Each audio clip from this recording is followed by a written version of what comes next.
know for sure is this: though the world could end tomorrow, you and I will be together in whatever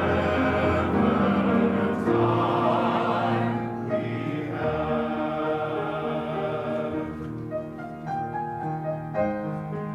We know life can be a battlefield, but we won't run and we won't yield. You will be my fortress, and I will be your shield. No one really wants to be alone in whatever time we have. There are times I've been afraid in a world that's so uncertain. Then I feel your hand in mine, and there's courage in my heart.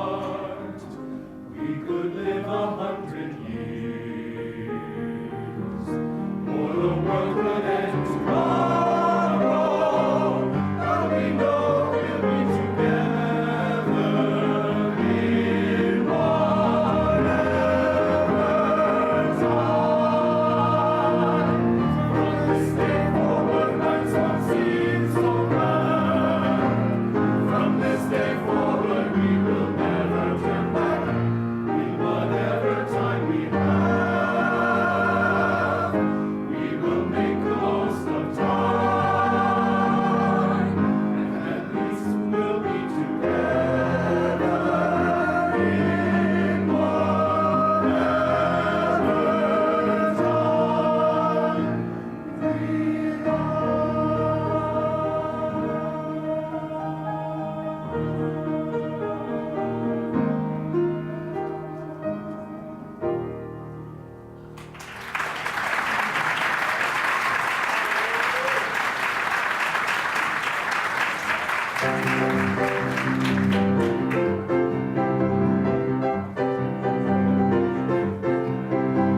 Everybody look around, 'cause there's reason to rejoice, you see.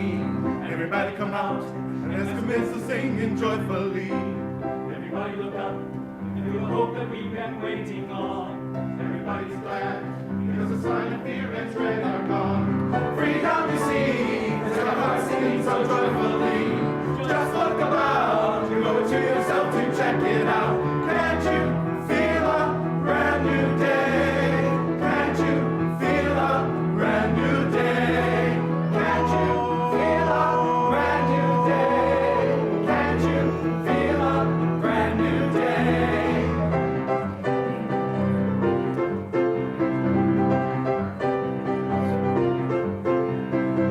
Everybody be glad, because the sun is shining just for us. It's clear. Everybody wake up, into the morning, into happiness. That's right. Hello, world. It's like a different way of living now. Thank you, world. I always knew that we'd be free somehow. In harmony, let's show the world that we've got liberty. It's such a change for us to live so independently. Freedom you see, that's our hearts singing so joyfully. Just look about, you owe it to yourself to check it out. Can't you feel a brand new day? Can't you feel a brand new day? Can't you feel a brand new day? Can't you feel a brand new day? La la la la la la la la la la la la la la la la. In harmony, let's show the world that we've got liberty. It's such a change for us to live so independently. Freedom you see, as our hearts singing so joyfully. Just look about, you owe it to yourself to check it out. Can't you feel a brand new day? Can't you feel a brand new day? Can't you feel a brand new day? Can't you feel a brand new day? Can't you feel a brand new day? Can't you feel a brand new day? Can't you feel a brand new day? Can't you feel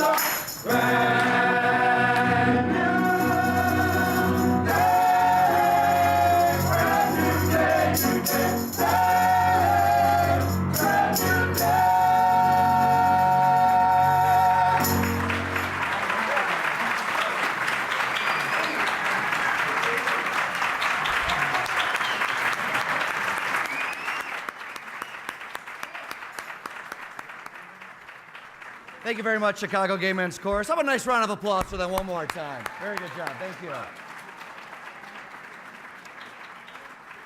Well, good evening, ladies and gentlemen. I'm here to vamp for just a moment while we get the stage set up. And Gary Chichester is going to touch on this in just a little bit more in depth. But how about an exciting round of applause for what an exciting day it is today after last night's elections. Gary's going to talk about it more. But a much different atmosphere and energy, of course, than years past. So they're going to set this all up. And I wanted to introduce myself before we get started this evening. But first of all, good evening, everyone, and welcome to the 2017 Chicago LGBT Hall of Fame induction ceremony. A nice round of applause for all of our inductees here this evening. So, most of you probably don't know me. My name is John Hansen. I work over at WCIU TV. I'm on our morning show called The Jam, which launched in August. And I also host over at WGN Radio and work as one of the announcers for the Chicago Blackhawks in the stadium. And it is honestly, oh, Blackhawks, there we go. Okay. It really is an honor to stand here amongst so many inspiring individuals, inspiring organizations, and friends of the LGBT community. It's a community that I am proud to be a part of, and even more proud to share openly on air as a gay man in Chicago.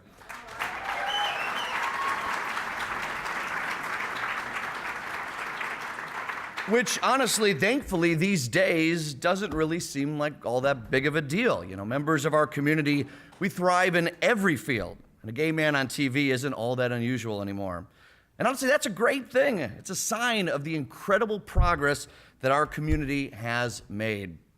And that's because of all of you and all the past inductees as well in this prestigious Hall of Fame.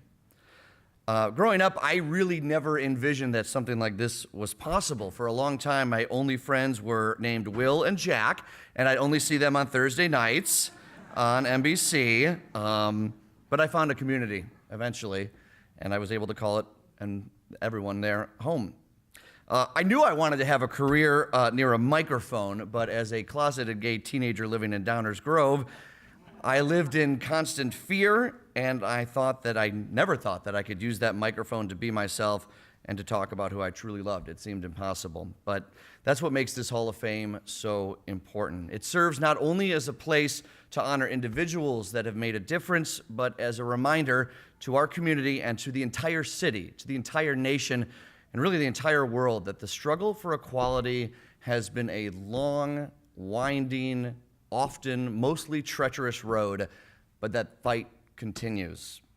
Our inductees today, and all the inductees since the inception of the Hall of Fame in 1991, they have each played a role in paving that road forward. Their work, their sacrifice, and their legacies will never be forgotten. There we go, shout outs, we like them. All right. Anyone else got one? Okay. All right. I've had a chance to spend a couple weeks reading the biographies of the inductees and learning about the past inductees as well. And the common thread with all these biographies are stories of bravery, stories of empowerment, sacrifice, service, and love. It's important that we honor you and all of them whenever possible as a constant reminder of the road that we've traveled on already and the miles left that we have to go. So thank you so much for having me here this evening, and I want to introduce someone that you mostly know well. Is everyone going to take a seat here on stage? All right, why don't we have our guests of honor here take a seat on the stage. We'll be introducing them a little bit later on in the evening. We can do a nice round of applause first.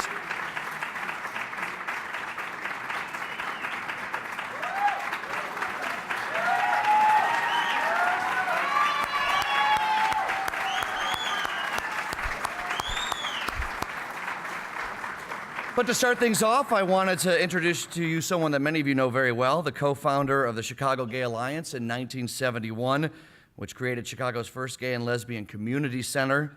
He sat on this Hall of Fame committee since its inception and has been a pioneer in the LGBT community and activism for more than 30 years. Please welcome Gary Chichester.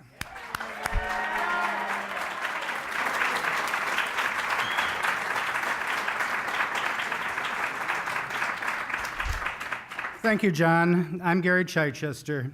As chair of the Friends of the Chicago LGBT Hall of Fame, Just a year ago, many of us thought the world as we know it was coming to an end. Good news, it didn't. Many in the community began to realize that if we remain complacent, we could lose all that we have gained over the past decades. We have learned to resist. The pendulum is beginning to swing back. Just yesterday, two important gubernatorial elections took place in New Jersey and Virginia. They went blue.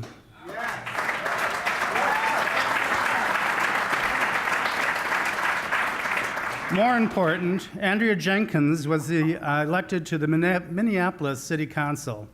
Jenkins is the first African-American transgender woman to be elected to public office in the United States.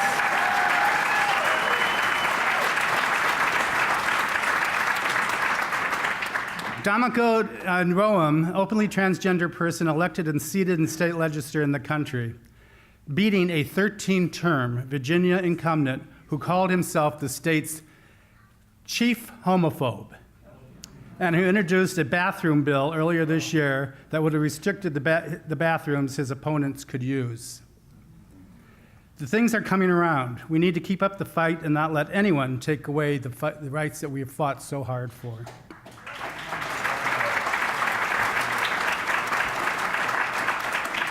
Welcome to the 2017 Chicago LGBT Hall of Fame.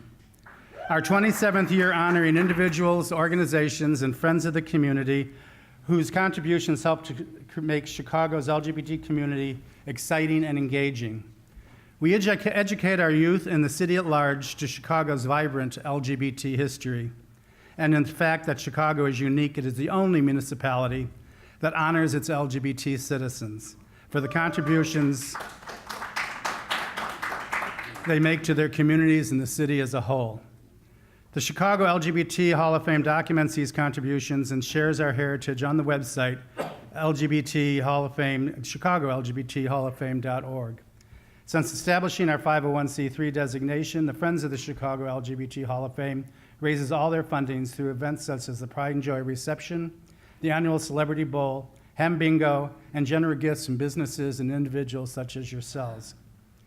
This year, we've made it easier for you to give. We've enclosed donation envelopes in the program book which you received. You can drop these off as you leave or mail in at your convenience. It'll help us keep going forward. You may also visit the Chicago LGBT Hall of Fame Facebook page or our website and use the donation link. Funds raised are used to cover the expenses of the induction ceremony, our website, and participation in the annual Pride Parade. People like us, please like us on Facebook so we can keep you up to date on what we're doing. Many of you can also visit us on Twitter and Instagram. Producing this event is a year-long process. The Hall of Fame is lucky to have a truly dedicated board and a corps of volunteers. Please check out the list of thank yous in the program book. Without these people, there would not be a Hall of Fame. May I all ask for a round of applause, Chicago Gay Men's Chorus, for opening this evening's program. And Brand New Day was a very fitting for tonight's start of the program. And we also like to thank the Lakeside Pride's Wild Cabaret for their performance during the reception. We'd also like to thank Windy City Linens for their beautiful table coverings, Rick Aguilar Studios for capturing of images for tonight's event. Tonight we find ourselves once again in this wonderful and fitting location, inducted in 2010 as the Friend of the Community, the Chicago History Museum.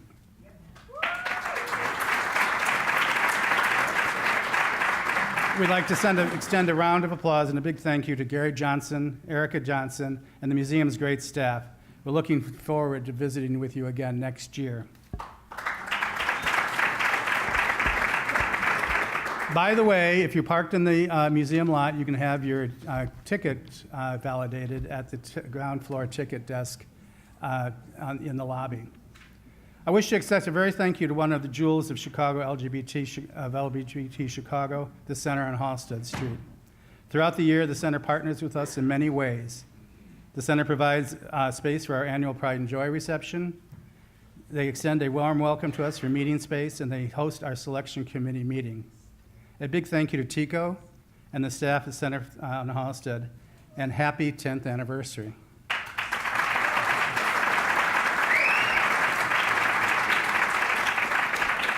I would also like to give the Chicago Public Library a major shout out for the special Hall of Fame exhibit of the 2017 inductees. The exhibit is located on the corridor of the ground floor of the Harold Washington Library through March 25th of 2018. Stop by and view this great display. And a thank you to our mayor for helping to get that moving very well.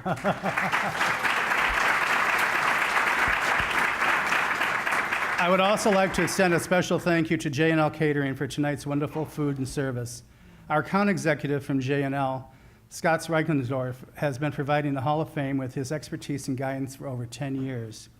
Sadly, Scott passed away a little over a week ago. He was one of the greats in Chicago's special events community, and the Hall of Fame was very fortunate to have worked with him for so many years. We'd like to recognize Scott with a special certificate of appreciation. I would like to invite Scott's long-term partner, Raphael Kim, to accept this honor as a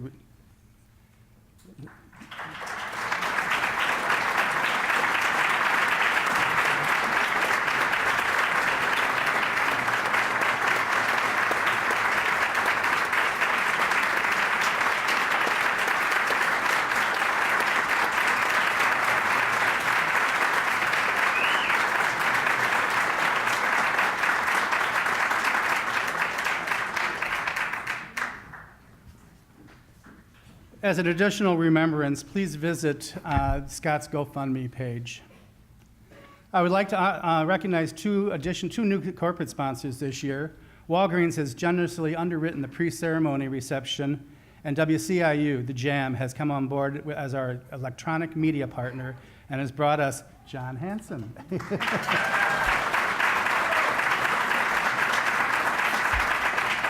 Thank you, Walgreens, WCIU, and John. Our hearts were saddened this past year by the deaths of Hall of Fame inductees Chuck Hyde and Chuck Renzlo.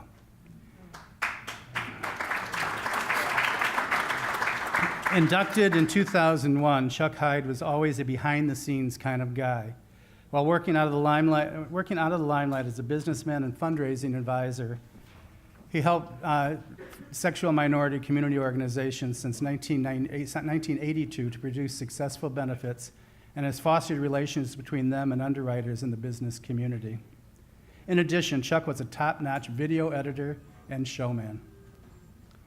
Chuck Renzlo was part of the inaugural 1981 ceremony. An internationally known gay businessman and photographer, he opened the Gold Coast in 1958.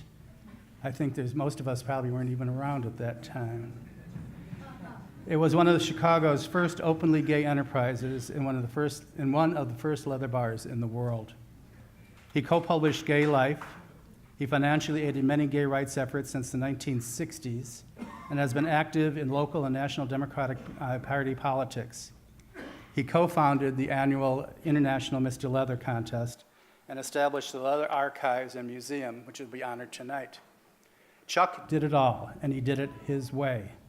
I can't imagine any LGBT person in Chicago, whose life has not been affected by his reach.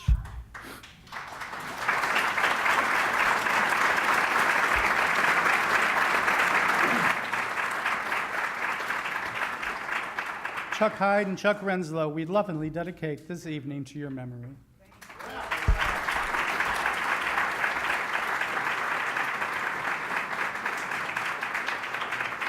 All right, next I'd like to introduce someone you all know very well, an open member of Chicago's LGBT community, a proud Democrat, and a member of the Chicago City Council representing our great 33rd Ward. She previously served in the Illinois House.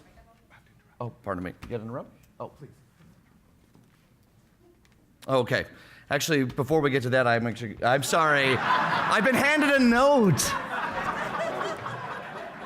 I can barely read it. This isn't the best handwriting in the world. But I've been told that I need to introduce Mayor Rahm Emanuel coming to the stage. I've been told. Well, first, I'm going to have Mona Noriaga, the commissioner, do that first.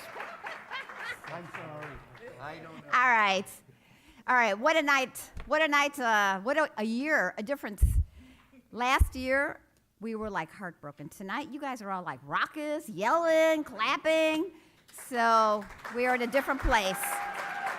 Celebration. All right, what a spectacular group of inductees we have this year. I'm amazed, always amazed at the amount, the quality, and how long these activists have committed and given of their lives to make this city a better place for you, for me, for future generations, and for all the communities that we all belong to.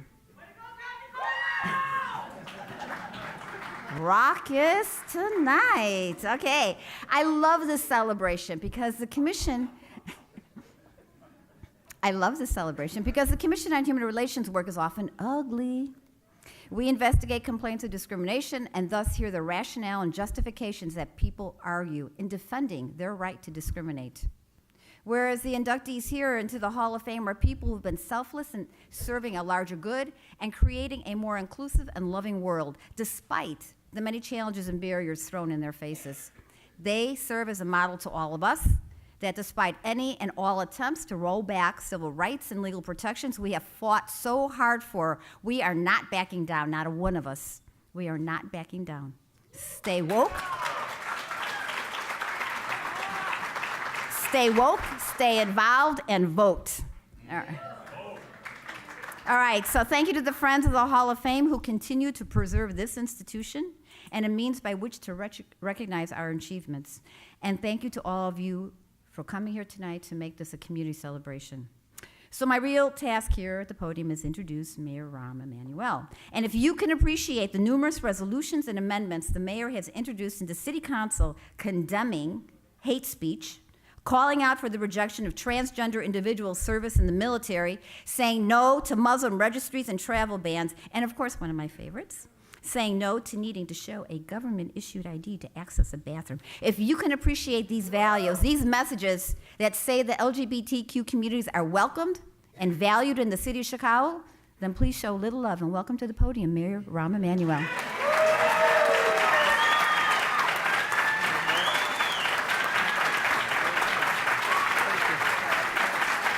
Thank you.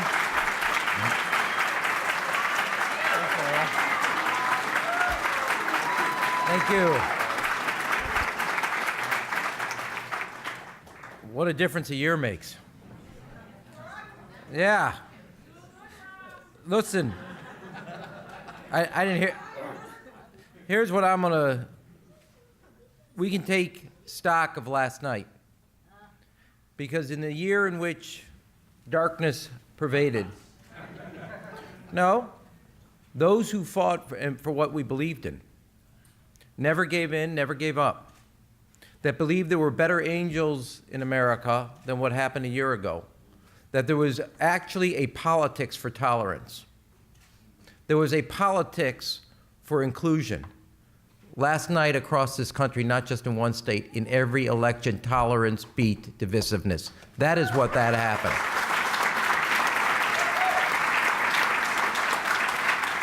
We are going to honor a number of people for this year's inductees who become part of the Hall of Fame. And I have to apologize, I am leaving early because tonight's date night. I'm going to go see Lucinda Williams. I love you, but I love Lucinda Williams. That is my 8th show with my wife, and I'm not missing it. I love you. I love her more. I didn't say who was her, Amy or Lucinda, but I love her.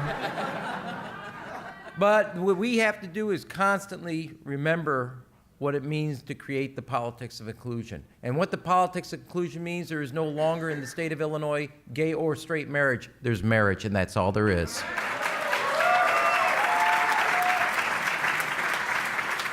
We will never give up the notion that if you love your country, you can serve your country, regardless of what your sexual orientation is. And we will never give that up. And I want to say, since Amy and I have only a senior left now and everybody's moved on, and I get mushy now because of my kids and their age, but I really want to say thank you to all of you. As Amy and I have raised our kids to believe in the values of inclusion, of tolerance, of respecting diversity and differences, and understanding people, by challenging mainstream heterosexual society to be all-inclusive.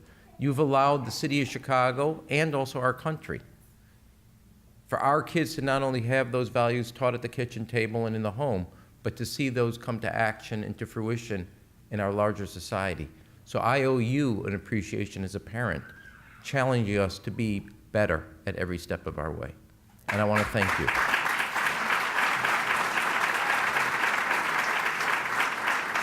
And I want us, and when we say to all the honorees tonight, what they actually have, in all their different ways, what you are really holding up is the values of tolerance and inclusion against divisiveness. And we can't ever back down from that. You know, I see across the city these great signs. Hate has no home here. The only home hate has is silence. It lives in a comfort zone of silence. Where people offer, in my views, hate, we as a city will always bring love to that conversation. Where they offer intolerance, we as a city will bring tolerance. And where they offer fear, we as a city will bring hope. So let us take stock of not only the winners tonight, the journey we have walked together, pushing each other when those have gotten weak, pushing and challenging to do more. Never forget what we've accomplished, but know that we have more to do. Because if you have anywhere ever been a victim of bigotry, hatred, racism, or any form of hatred, you have a responsibility once you've gotten to a better place to make sure that you put your hand back and pull somebody through that door of opportunity. Every one of us have that responsibility.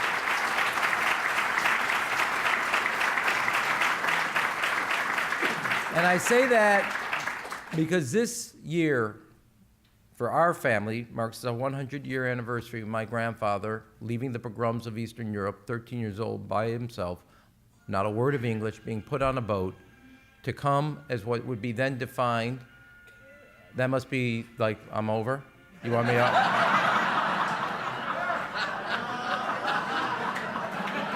Well, let me say this. I had an extra ticket to Lucinda Williams, and you're not coming. I had a bonus ticket, man, for somebody in the room. This year is where Grandpa Herman came to Chicago, 13 years old. And by today's terms, by Trump's terms, he'd be an illegal immigrant. This city, this great city offered my family an opportunity by saying to my grandfather that one day his grandson can be the mayor of this city. We will never turn our back as a welcoming city. If you believe tomorrow can be better, if you believe that your children will have a better future, this city will always hold up the American dream and never turn our back on it. And today, when we honor those in the Hall of Fame, they hold up the American values of a better tomorrow, and don't you ever forget it. So let us march into that future, believing there is a home and a place for tolerance, inclusion, and welcomeness. Congratulations to all the winners tonight.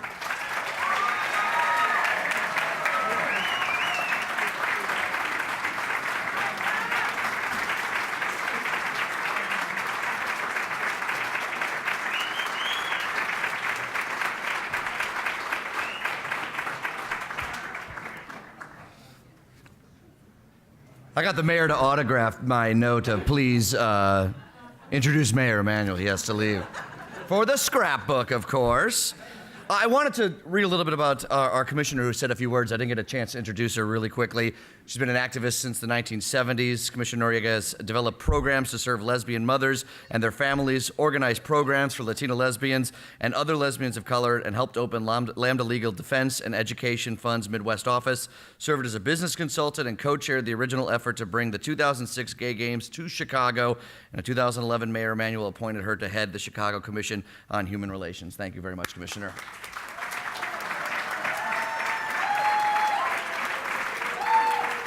Now, as I was going to say before we were rudely interrupted, I want to welcome Deb Mell, an open member of Chicago's LGBT community, a Democrat representing the 33rd Ward. Deb Mell.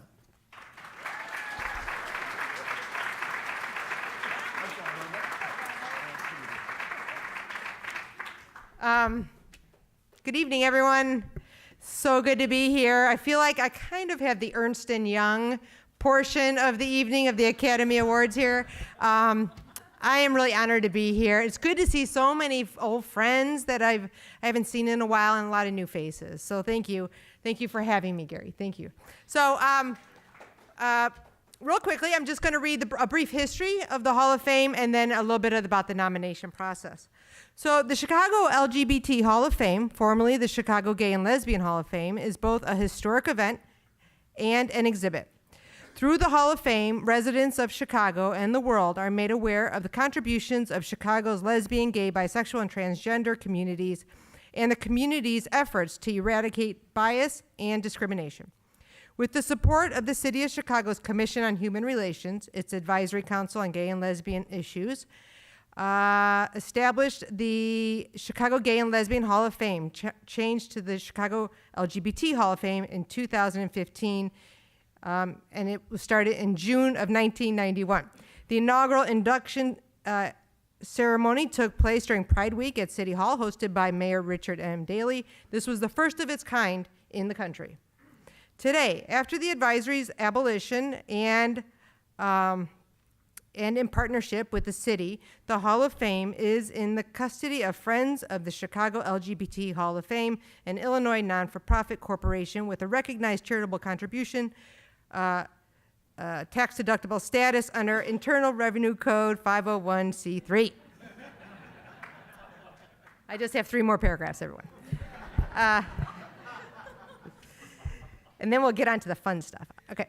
The Hall of Fame honors the volunteer and professional achievements of lesbian, gay, bisexual, and transgender individuals, their organizations, and their friends, as well as their contributions to the LGBT communities and to the city of Chicago. This is a unique tribute to dedicated persons and organizations whose services have improved the quality of life for all Chicago citizens. Now, the nominee process. A nominee must have either 1, a single far-reaching contribution, or 2, significant long-term contributions to the quality of life of Chicago's lesbian, gay, bisexual, and transgender communities of the city of Chicago.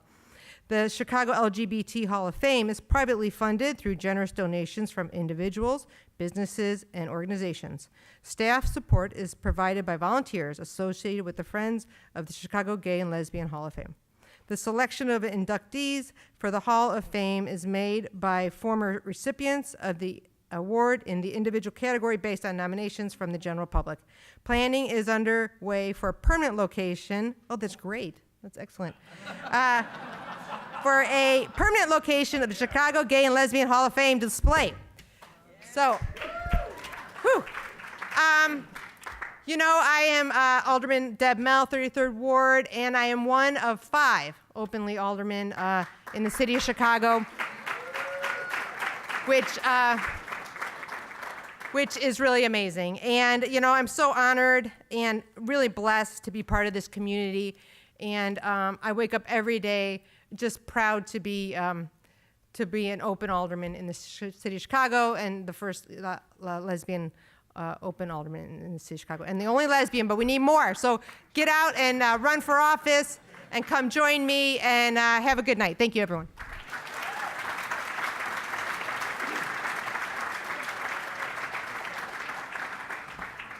All right, who's ready to induct people into the Hall of Fame? Let's get this program started. So I'm going to introduce our presenters for the evening. Both of them are inductees themselves into this Hall of Fame. Really quickly, I'll introduce them, then they'll come up here and take the microphone away from me. First up, Saint, of course. Saint Sucre de la Croix, a 2012 inductee, an English native who has collected LGBT Chicago history since 1987. Sucre's foundings have appeared in columns, blog entries, online, and on print, of course. He was a historical consultant for a 2008 WTTW documentary, which was itself an inductee in 2014, has led LGBT-focused city tours, served on library boards, the Gerber Hart Library and Archives, also an inductee. In 2012, his book, Chicago Whispers, A History of LGBT Chicago Before Stonewall, was published by the University of Wisconsin Press. So we'll meet Suki in just a moment. And also Kim Hunt, an inductee into the Hall of Fame last year. Kim is the current executive Executive Director of the Pride Action Network, former Executive Director of Affinity Community Services, which is a 2002 inductee, and a co-founder of Outspoken Series, and current board member of the Legacy Project. Please welcome Suki and Kimber to the stage.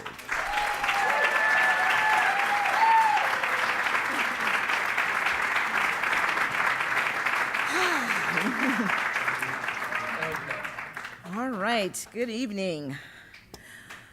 Our first inductee this evening is an actor who has used his recognition and talent to advance LGBTQ communities. In Kevin's Room, Keith Butler starred as Kevin, a gay social worker who starts a support group to discuss issues around HIV, safe sex, and reconciling spirituality and sexuality. The three-part movie was produced by the Chicago Department of Public Health from 2001 to 2005 and aired on local television. The program provided many Chicagoans with their first glimpse of life from a gay African-American perspective. Because of the film and his work with the performance ensemble A Real Read, Butler has been a guest at numerous film festivals and community events. In this capacity, Butler frequently has used his notoriety to educate about safer sex, trauma, and stigma within the African American LGBT communities, as well as to work for the improvement of communities. The spiritual betterment of Chicago's LGBT communities is also of great importance to Keith Butler. In his church, the Lighthouse Church of Chicago, I was waiting. He serves as worship and arts group leader, bringing together people from several ministries to produce healing and transformative worship experiences. He weaves song, drama, dance, and spoken word to emphasize themes of liberation, inclusion, and love. His message has helped many LGBT people in Chicago reconcile their faith and sexuality. Since 2006, Butler has emceed and performed at dozens of events as Imani Recovery, a drag persona he created to inspire and entertain other members of the LGBT recovery community. Butler credits his journey from addiction to recovery as a transformational process that has enabled him to create a fulfilling and meaningful life that has also inspired him to use his gifts to assist and inspire others. Through his performances at events such as Ride for AIDS Chicago, he has bolstered the fundraising efforts of Test Positive Aware Network, as well as other organizations. In addition, Butler has a long history with the Windy City Pride Bowling League. In 2013, he won the Windy City Pride Sportsmanship Award. In 2016, he was elected president of the league and is currently serving his second term. For his talent and service, we are pleased to welcome Keith Butler into the Chicago LGBT Hall of Fame.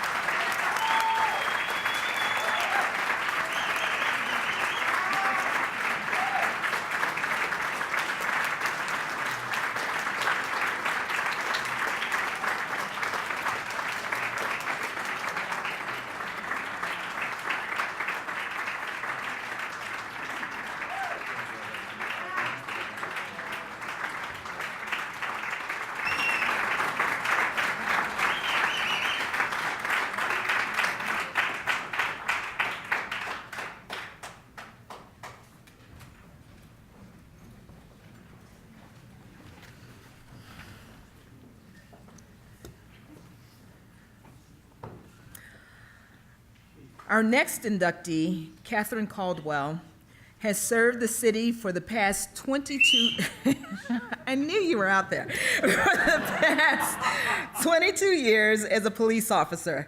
She is currently a member of the International Association of Women Police, serving as coordinator of Region 6, which includes Illinois, Indiana, Michigan, and Ohio. She also serves as the treasurer of Chicago's Lesbian and Gay Police Association, Gay Officers Action League, otherwise known as LGPA Goal. In 2016, Caldwell was one of 2 Chicago police officers selected by the Amsterdam Police Department to attend Proud to Be Your Friend, the first World LGBT Conference for Criminal Justice Professionals. Also, in her capacity as an officer, Caldwell has educated cadets in the Chicago Police Academy, raising awareness of LGBT issues among the new recruits in an effort to increase police sensitivity to community concerns. An avid athlete, Caldwell has participated in a variety of sports, including volleyball, softball, bowling, rugby, and cycling. She was the sports coordinator for the Women Police Association, captain of the Women Police Association's volleyball and softball teams, and a member of both the Chicago Metropolitan Sports Association and the International Police Mountain Bike Association. She served as president of the Women's Sports Association's Bowling League for 7 years, and for the past 5 years, she has helped organize a team of LGBT officers to participate in TPAN's Ride for AIDS Chicago. As a result of her active involvement in sports and in law enforcement, Caldwell has served as a member of the board of directors of Chicago Gay Games 7. From 2005, I was going to say 2015, 2005 through 2006, she acted as the liaison between the Gay Games, the police department, and the City of Chicago's Office of Emergency Management and Communication. In this role, she attended regularly scheduled meetings, first monthly, then weekly, and finally daily, about the details of hosting Gay Game 7 within the city limits. In addition, she helped coordinate the volunteer security force for a LGPA goal provided for the games, which included round-the-clock security at various locations in Chicago and Oak Park. Caldwell also currently serves as the vice chair for the Chicago LGBT Hall of Fame. For her community service and ongoing leadership, we are pleased to welcome Katherine Caldwell to the Chicago LGBT Hall of Fame.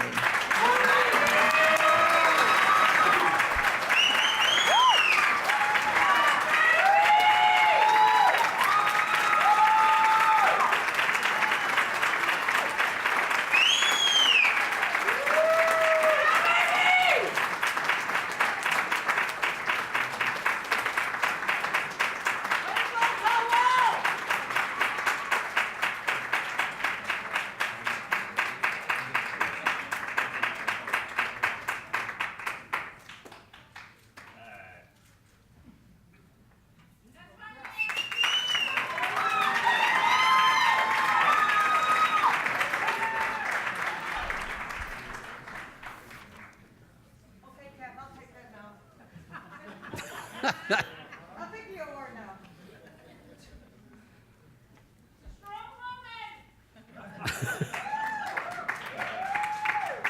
Are you talking about me?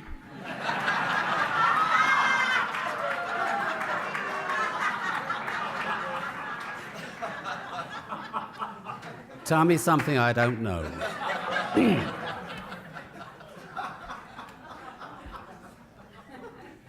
Born to a Presbyterian minister in Flint, Michigan, and raised in Park Forest, Illinois, Greer Langton grew up fascinated by dolls and began to fashion them out of a variety of non-traditional materials, including flowers and pipe cleaners.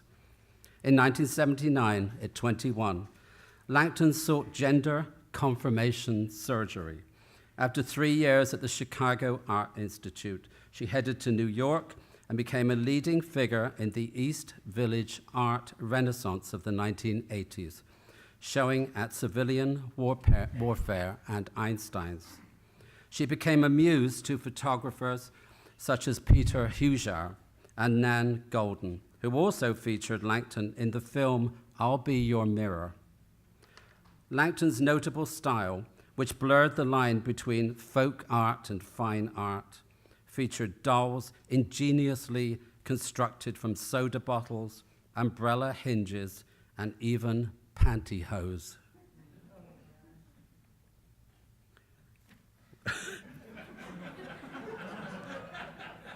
I tried. which were often layered in paint. Gender and sexuality were recurring themes in her work, and her extravagant figures often captured a distressing sort of glamour. Her dolls were known to change from show to show, often seeming to gain or lose weight, appear ill, have facelifts, or undergo sex changes. In 1987, she married artist Paul Monroe, whom she met in 1981 and had been living with since 1984. Eventually, Langton returned to Chicago to try and get off drugs. Langton's final exhibit, It's About Me, Not You, featured pink-trimmed turquoise walls covered with faux niches and shrines to Patti Smith, Candy Darling, Jesus, and the artist herself, in what was a perfect reconstruction of her tiny Chicago apartment. The exhibit has since become a permanent installation at Andy Warhol's Mattress factory in Pittsburgh. In 1995, Langton's pieces were shown at the Whitby Biennial and Venice Biennial. She died in Chicago in 1996, but remains a unique talent in the art world. In 2014, a landmark retrospective of her work, Love Me, opened in New York, and GLAM, Greer Langton Archives Museum, was formed to preserve her legacy. In January 2017, Langton became the first transgender artist to show at the National Gallery of Art in Washington, D.C. We are thrilled to honor the late Greer Langton with induction into the Chicago LGBT Hall of Fame. Accepting the award on behalf of Paul Monroe, Ms. Langton's husband, is Chicago LGBT Hall of Fame board member Owen Keenan.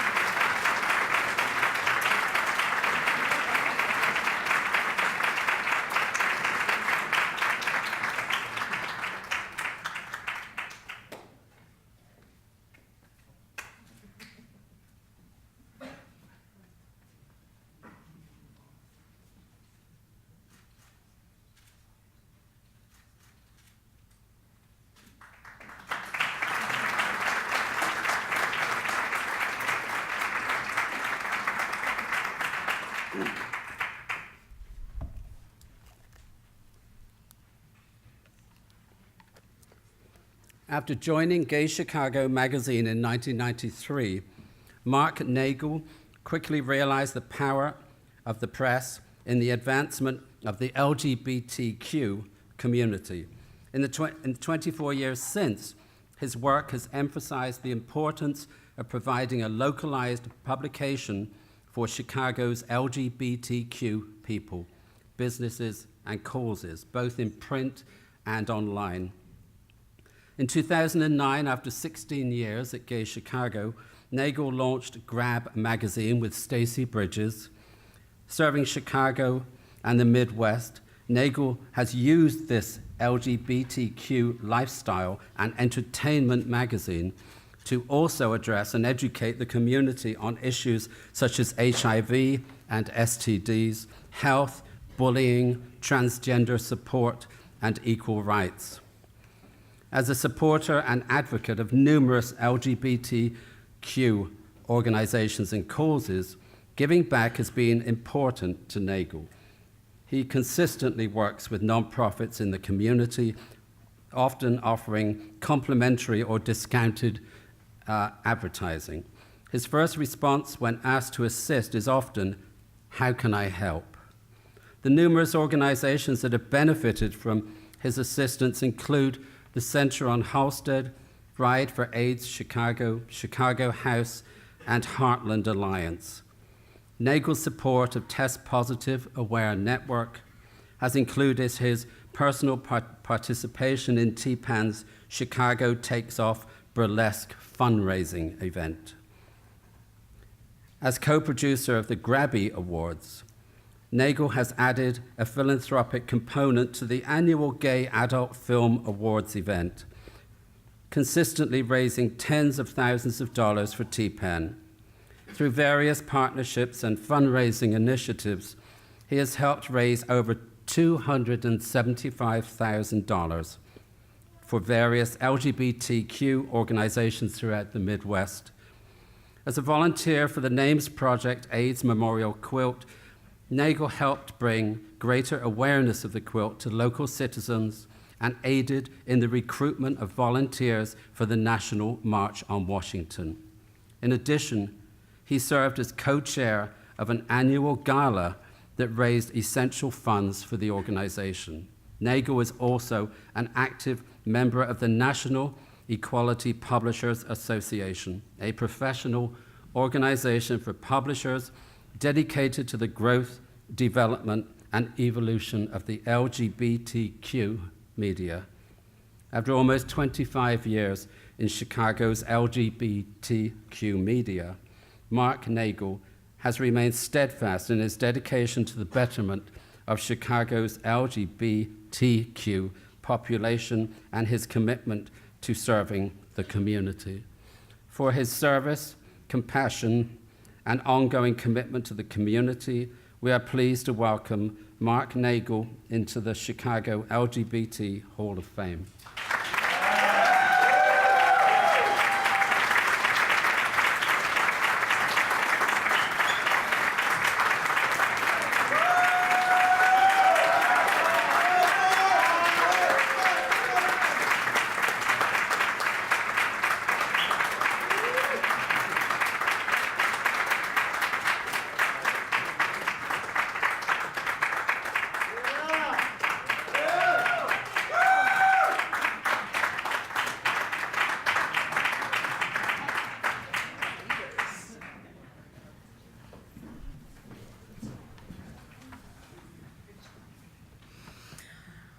Our next inductee was born in Oak Park, Illinois in 1956.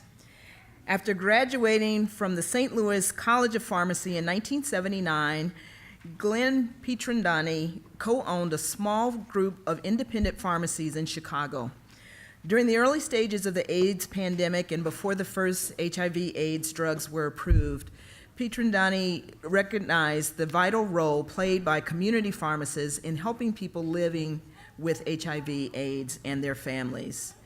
In 1989, Walgreens acquired his stores, where he continued to serve the HIV community for Walgreens on Chicago's North Side.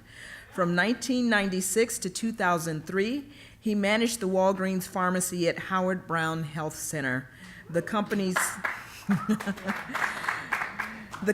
first HIV pharmacy. In doing so, Pietrandani established a model for the now hundreds of Walgreens pharmacies focusing on HIV treatment and prevention nationwide. Today, he serves as Senior Director of Virology for Walgreens and is responsible for the company's HIV/AIDS and hepatitis programs and services. In this role, his programs have an expanded reach within Walgreens Boots Alliance, the global parent company of Walgreens. Pietrandani has also worked with the White House National Office of AIDS Policy, the Centers for Disease Control and Prevention, the U.S. Department of Health and Human Services, and both local and national LGBT and HIV organizations from coast to coast, helping to raise funds and build community-based services and advocacy where they are needed. In Chicago, Pietrandani has a solid history of community service. For almost a decade, he has co-chaired the AIDS Foundation of Chicago's World of Chocolate Benefit, served on the board of Test Positive Aware Network, and been co-chair of W Pride, Walgreens LGBT affinity group, to name a few. Nationally, he serves on the boards of AIDS United, which supports community-driven responses to the HIV epidemic around the country, and ADAP Advocacy Association, which advocates to protect the AIDS Drug Assistance Program.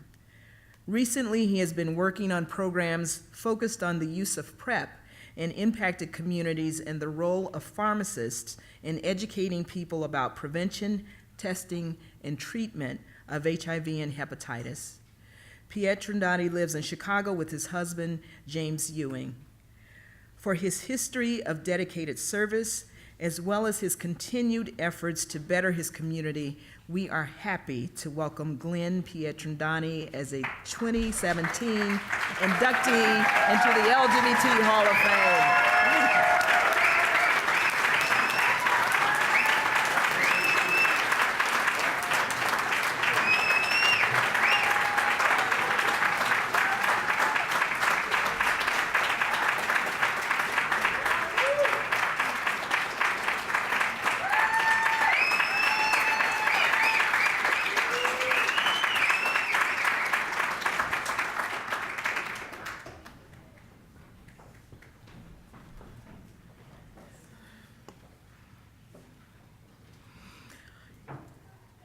Hailing from Tijuana, Mexico,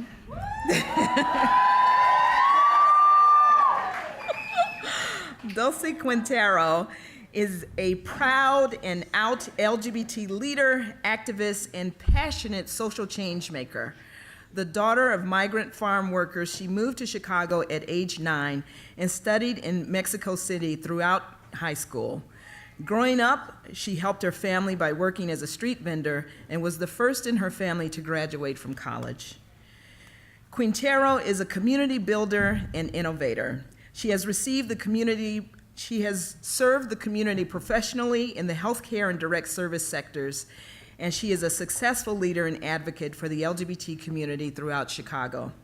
A prominent supporter of several local LGBTQ activist initiatives, Quintero became one of the first Latina organizers of the Dyke March in 2008 and was at the forefront of expanding visibility of the social justice rally citywide by moving the march from Andersonville to Pilsen and Humboldt Park.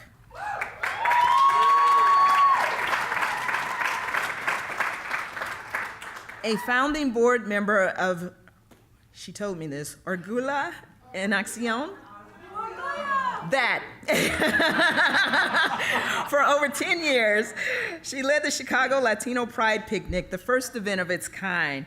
This grassroots effort connected multiple communities of Latinos from across the city for a fun, family-centered celebration, reaching hundreds of Latino LGBT community members and their whole families. Currently, Quintero serves as Director of Health Center Operations at Erie Humboldt Park, a community health center providing affordable, comprehensive medical services on Chicago's Northwest Side. Within Erie, Dulce cultivates cultural competency and deepens the approach and strategies for more diversity and acceptance.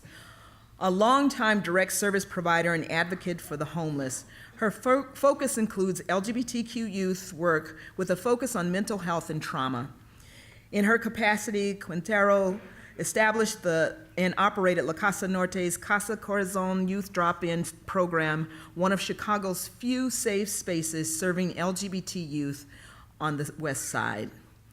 During her time there, Quintero developed and implemented the nationally recognized Solid Ground Youth Supportive Housing Project, making sure it had inclusive policies for LGBTQ participants. Quintero holds a bachelor's degree from University of California, Davis, and is committed to harm reduction practice, innovative organizational development, and trauma-informed work.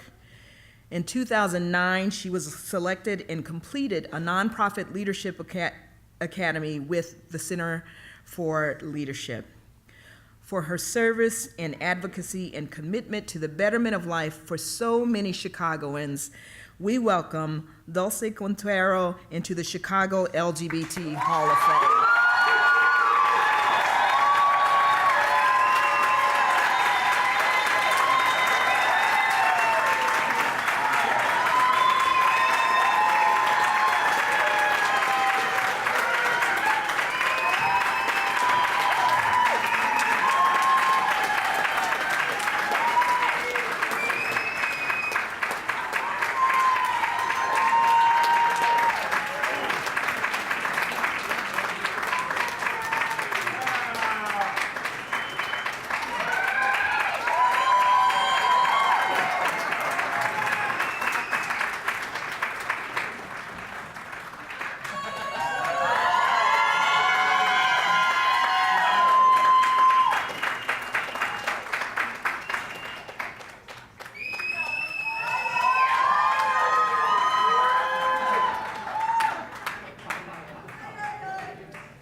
Timothy Stuart Winter is the author of Queer Clout, Chicago and the Rise of Gay Politics.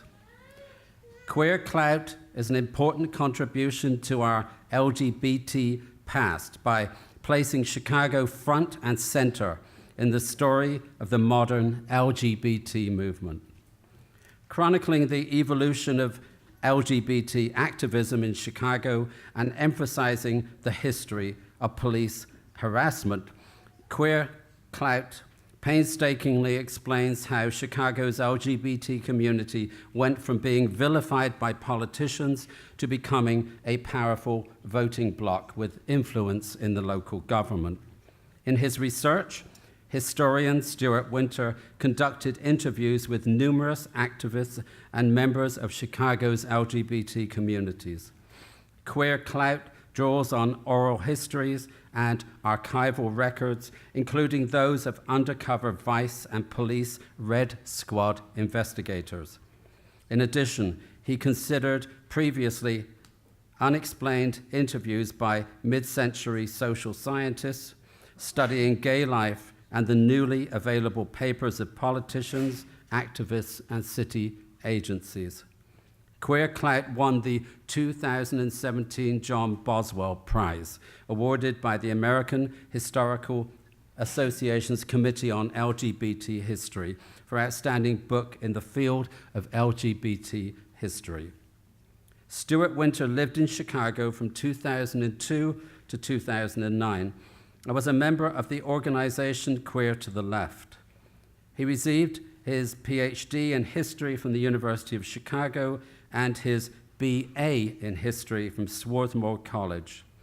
He has been the recipient of fellowships from ACLS, Mellon Foundation, and Harvard University's Charles Warren Center for Studies in American History.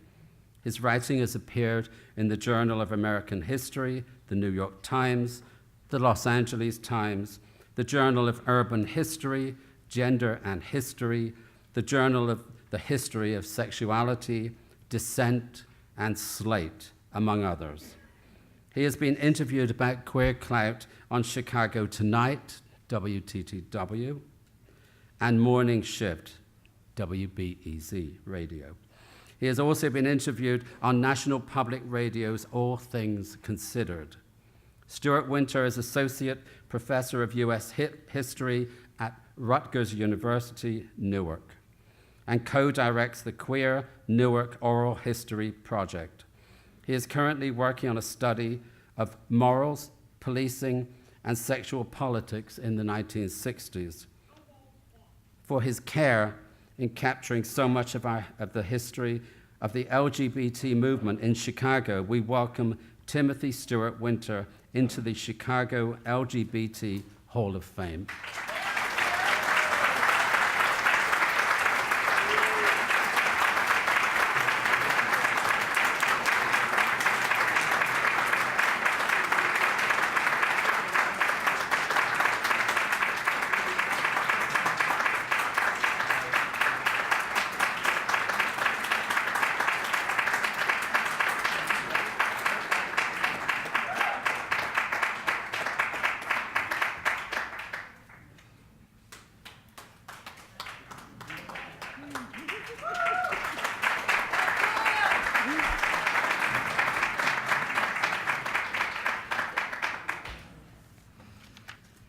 Okay, I'm a bad American who only knows one language, so we're about to go on a journey. So I'm going to ask for forgiveness right now. Born in Ecuador on March 22nd, 1947, Misskaddy learned to dance in Puerto Rico in the 1960s. Increasingly uncomfortable in a male body, she did salsa dancing in skimpy women's outfits, the closest she could come to looking the way she felt. After briefly living in New York, Keddy moved to Chicago in the 1970s and soon became frustrated by the lack of a drag review at any of the Latino clubs. Then in the early 1980s, she went to El Infierno in Little Village and persuaded the owner to let her host a drag show, which eventually drew such crowds that it was relocated to La Cueva nightclub. Misskaddy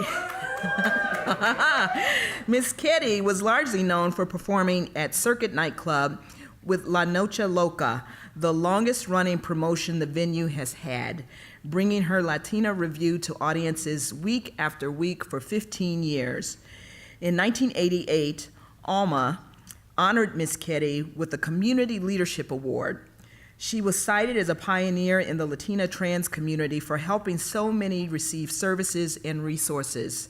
As Alma member Julio Rodriguez said at the time, she housed a lot of people and she did a lot of HIV/AIDS education informally.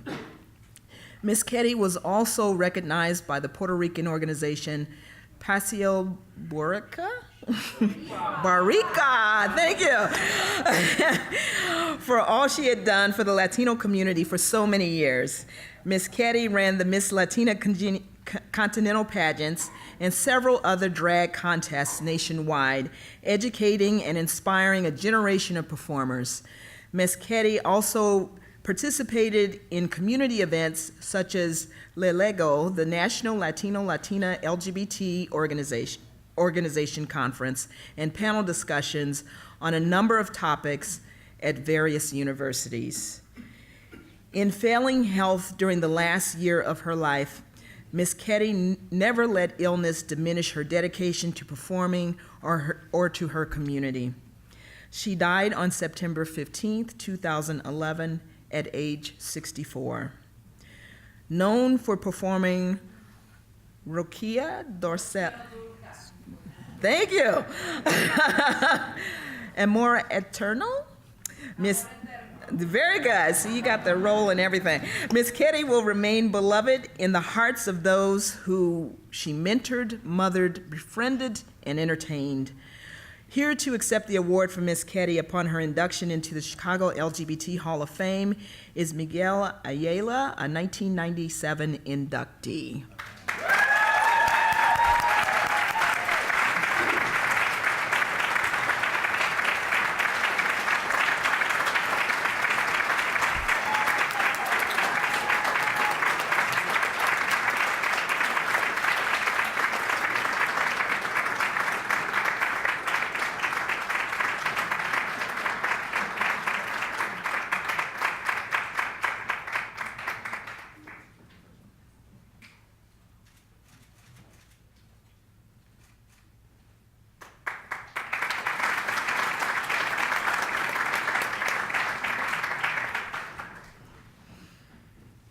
Okay, I know you're going to help me out again when needed, okay? Our next inductee's long history of community leadership started in the early 1990s when she was one of the founders of the Gay and Lesbian Alliance at Loyola University, Chicago. In addition to Alicia T Vega, drafted and helped implement the inclusion of sexual orientation into the school's non-discriminatory policy. In 1995, Vega joined the group of women forming Amigas Latinas. Yes. I definitely paused for that one. And eventually served as a board member holding key positions as co-chair and treasurer.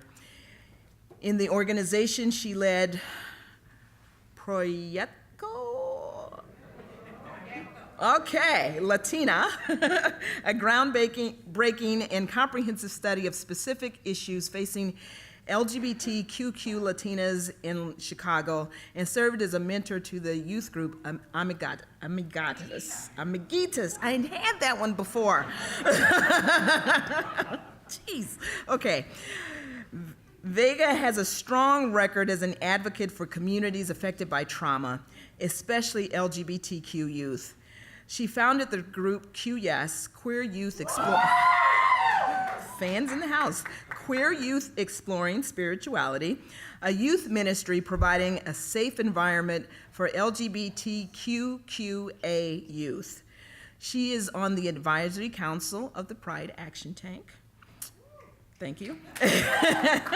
And was the youth program director for Center on Halstead. She held community leadership roles in the Illinois Children's Justice Task Force, as well as the Illinois Child Death Review Team. While serving as Chief Program Officer of the Chicago Children's Advocacy Center, she led a collaboration to create and implement the Illinois Department of Children and Family Services online mandated reporter training.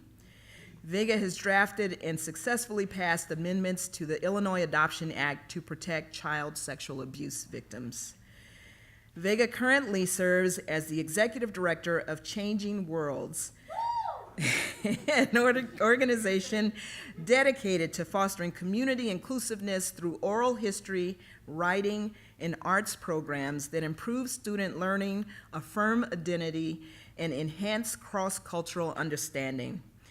She is the recipient of the 2015 United Voices for Children Bishop DeWitt Award and the 2013 Damon Award from Loyola University for Child Advocacy. She received a Bachelor of Science degree in Applied Psychology and Master of Jurisprudence in Child Law from Loyola University, Chicago. She is also a 2016 Leadership Greater Chicago Fellow. You're really going to have to help me with this next one. Vega was also featured in the documentary. That's not the whole name. There's another part. But we'll stop there. For her work with La Dulce, here we go. Spoken Word Ensemble, a queer and Latina allied spoken word collective. For her work, her service, and her ongoing commitment to community, we are happy to welcome Alicia T Vega as a 2017 inductee into the Chicago LGBT Hall of Fame.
Our first 2017 inductee in the organization or business category for the Chicago LGBT Hall of Fame is Lavender Woman.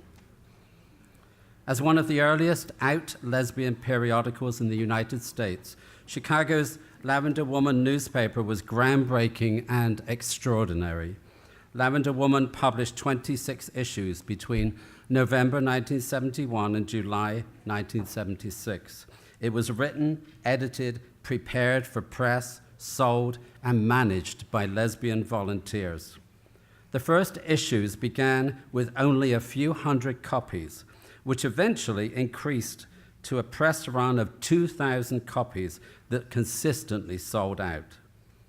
A few bold lesbians sold the paper on the street in various Chicago neighborhoods, and it was distributed on consignment to the little bookstores and women's centers that were popping up in the city and around the country. These woman-identified sites were products of the coalescing energy from which Lavender Woman and other groups both generated and grew. The paper also had several hundred paid subscribers locally in the rural Midwest and further, making the word lesbian loud and visible in places where previously it could only be carefully whispered. Reflecting many conversations of the era, a prominent theme in the paper was the establishment of alternatives to the bars and the development of community resources that could offer more than nighttime socializing in darkened spaces. Through Lavender Woman's inspiration and impetus, groups and gathering spaces began to form, including Hall of Fame inductee, 1993, Mountain Moving Coffee House. Lavender Woman never had an actual office. Women met in each other's apartments. Later, 2 Chicago lesbians gave a corner of their uptown apartment to the paper's production tools, and staff met there regularly. Layout and paste up, real paste, real scissors, happened on the living room floor, the kitchen table, or any available surface. Any lesbian who showed up was welcome to participate as much or as little as she wished. There were no professional journalists or writers among the several dozen women who participated in the paper, only dedicated community members who found nourishment and encouragement in the work. Poet and activist Vernita Gray, 1992 Hall of Fame inductee, was first published in Lavender Woman. Lavender Woman empowered its volunteers and gave Chicago's lesbian community a voice that could never again be silenced. Accepting the award for 2017 induction into the Chicago LGBT Hall of Fame are the Lesbians of Lavender Woman.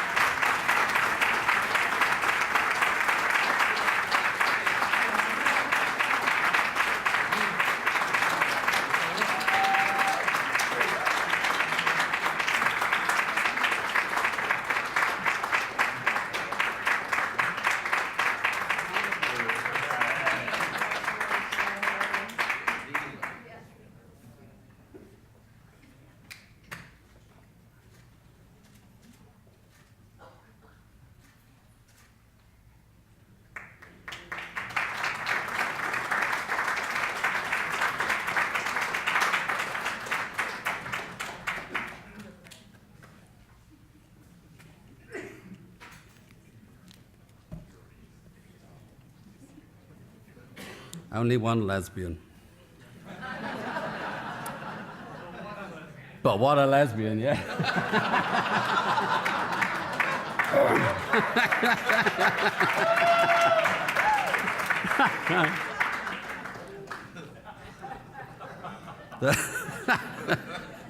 You don't ever change. I can't. The world-renowned Leather Archives and Museum was formed in 1991 by the late Chuck Renzlo and Tony DeBlas, and was incorporated by the state of Illinois the same year. From the onset, the LA&M has been safeguarding the history of the fetish community, remaining the only institution in the nation dedicated to the compilation, preservation, maintenance, and access to alternative sex culture. Prior to 1995, the museum existed primarily as an expanding collection which was displayed periodically. In 1996, a storefront location was opened on North Clark, but the volume of donations soon outgrew the space. In 1999, the Leather Archives and Museum opened in Rogers Park, and since then, thousands have made LA&M a tourist destination. The preservation of leather fetish history has been a motivating force of the LA&M from the start. During the AIDS crisis, great pieces of history were being lost along with lives. Securing and sustaining the artifacts and memory of the decimated leather kink community was crucial. Countless items relevant in telling the sexual history of so many were being discarded. Artwork, bar vests, event pins, magazines, newsletters, etc. The LA&M became a repository and sanctuary for that history and those stories. The LA&M has been a source for LGBTQ research as well as education with traveling exhibits and workshops and an ongoing commitment to the promotion of tolerance and understanding. The museum has displayed the work of numerous LGBTQ artists. The archives contain minutes and data regarding dozens of LGBTQ groups, clubs, and establishments. The museum has been home to numerous finely curated exhibits, often reflecting diversity of gender, race, and ability. Oral histories are another component of the museum's commitment to preserving our LGBTQ past. The on-site library houses an extensive collection of approximately 20,000 books, magazines, and library resources, and the 164-seat Etienne Theatre has hosted countless LGBTQ events and fundraisers. For 26 years, the Leather Archives and Museum has remained committed to preserving our rich LGBTQ past, becoming a recognized resource in helping to tell our story and safeguarding that rich tale for future generations. Accepting the award for the Leather Archives induction into the Chicago LGBT Hall of Fame is LA&M Director of Operations, Jeffrey Storer.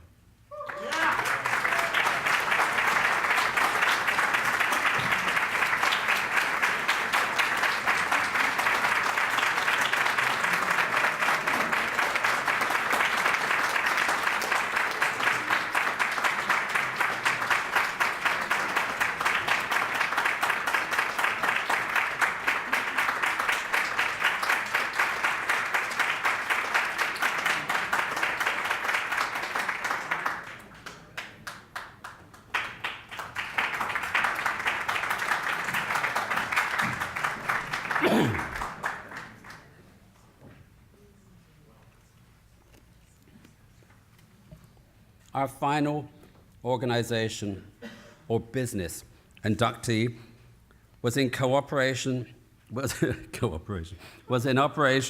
from 1988 to 1997. People Like Us bookstore, Chicago's only exclusively gay and lesbian bookstore, was co-founded and co-owned by Carrie Burnett and Brett Shingledecker. It was also the first and perhaps only instance of an out lesbian and gay man owning a bookstore together.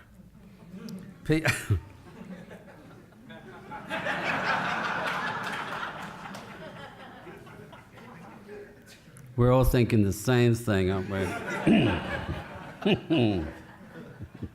not true. Oh, was that fake news?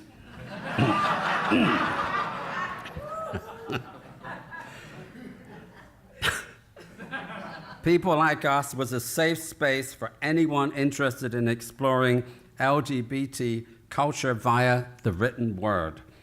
Unlike any other LGBT bookstore in the country, PLU did not separate books by gender, preferring to keep all sections except erotica mixed. This union fostered an atmosphere where reading a good book and opening readers' minds and experiences to cultures within the culture was the norm.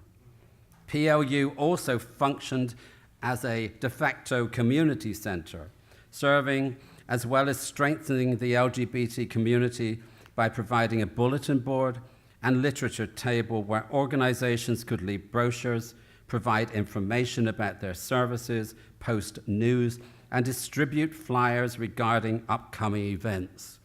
PLU sold tickets for any number of concerts, shows, and community happenings. The bookstore also provided gift certificates to support the fundraising efforts of any organization that asked. In addition to books and magazines, PLU sold T-shirts, buttons, and posters for organizations and events. People Like Us was also a marketplace for the sales and distribution of zines, assuming a key position at the very center of the queer self-publishing movement.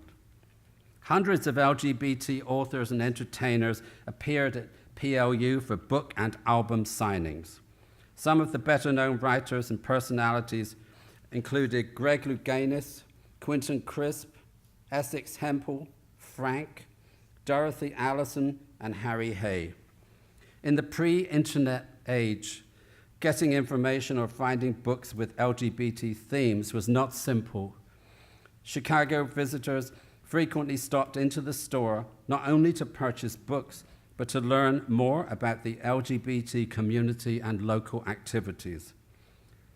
PLU was a place where LGBT people could discover books for entertainment or edification in a safe and friendly environment.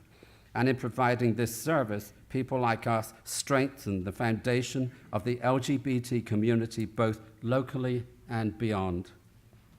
Accepting the award for their groundbreaking business venture and 2017 inductee into the Chicago LGBT Hall of Fame are people like us co-founders, Carrie Burnett and Brett Shingledecker.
Okay, I may not need any audience help with these last two.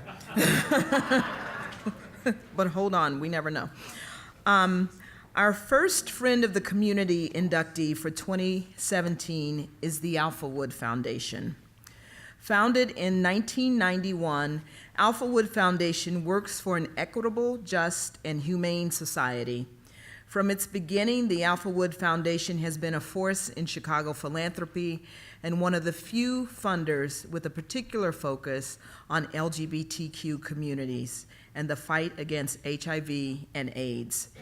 It has donated millions of dollars to many charities, the majority of which operate in and around Chicago. A large percentage of these organizations directly benefit LGBTQ people and those living with HIV and AIDS. Alphawood grants support the most recognizable and important LGBTQ organizations in Chicago and beyond. It has been a major supporter of the AIDS Foundation of Chicago since its inception. An early $1 million commitment by Alphawood was an important step in establishing Center on Halsted, the largest LGBTQ community center in the Midwest.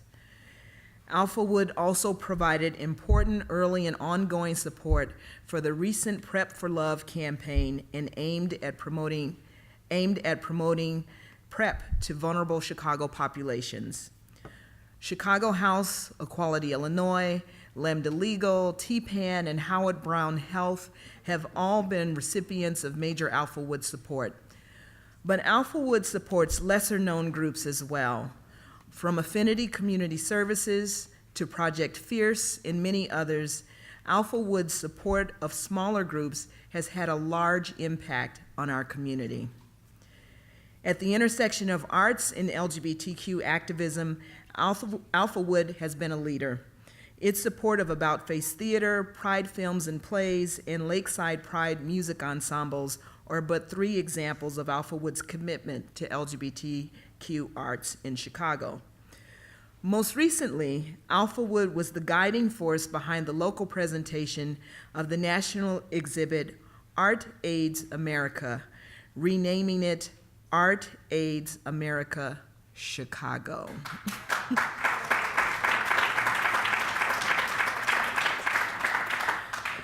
The foundation built a temporary gallery to house the exhibit, added art and artifacts, and focused it specifically on Chicago's diverse LGBTQ communities and augmented it with extensive, diverse, citywide programming. Accepting the award for Alphawood's induction into the Chicago LGBT Hall of Fame are Jim McDonough, the executive director, Kristen H, program officer, Chris Audane, program officer, and Melissa Terrell, office manager.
Our final 2017 inductee this evening has been friend of the community for over 50 years.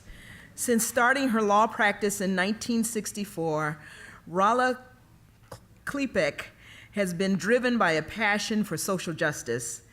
Klepek is a strong believer in the ethical core of the legal system. As a young lawyer, she was unnerved to see the law abused by those in the business of hurting LGBT people and denying them their civil rights. Even before Stonewall, she was a powerhouse lawyer for the community, holding the distinction of having never lost a criminal case. She represented,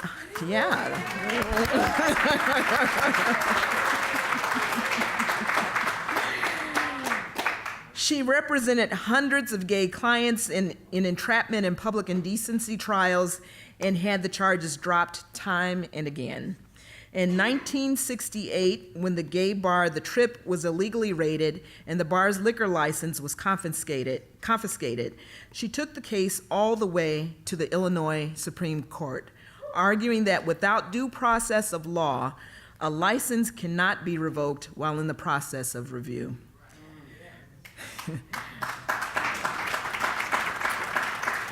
The Tripp case was an enormous early victory for the community in the periodic raiding and closing of gay bars. In the late 1960s, Klepek owned the LGBT bar Togetherness, a nightclub focused on bringing together all races and both men and women in the community. Togetherness was also very trans inclusive and featured one of the best drag shows in Chicago. Rala Klepek drew up the charter for the pioneering gay organization Matachin Midwest and did pro bono work for the organization for years. She championed same-sex adoptions, allowing partners to inherit estates in the years before gay marriage. Klepek offered legal services in the changing of birth certificates and legal names for numerous trans clients. She defended gay servicemen in court-martial cases and provided estate planning for those dying of AIDS. For decades, Rala Klepek has championed the LGBT community both in and out of the courtroom. She has fought for and defended us, and due to her courage, determination, and hunger for justice, our community is immeasurably stronger. For long,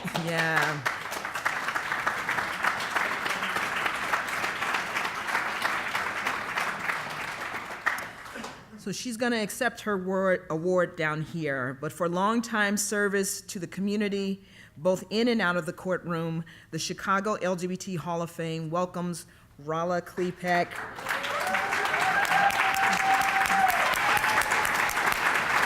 There she is. There we go. Yeah.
Well, after Rala, what more can you do?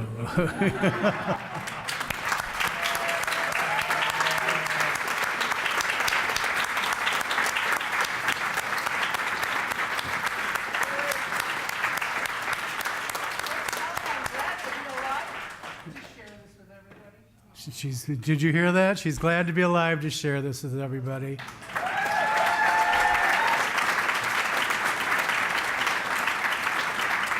Thank you all for being here tonight. Special thanks to, well, first of all, Mayor Rahm Emanuel for taking time out of his evening to join us. Deb Mell, Alderman in 33rd Ward. The Commissioner on Human Relations, Mona Noriega. Kim Hunt. Saint Suki de la Croix. Thank you. And John Hansen in WCIU Television.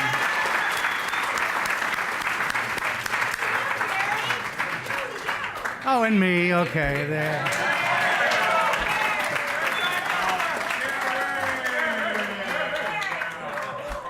We'll see you all next year on November 7th, so circle that in your calendars. Same time, same place. We might have to call on Alicia or Dulce to help us with Spanish. So, now that you're inducted, you're ours, Ask Kim. So thank you once again.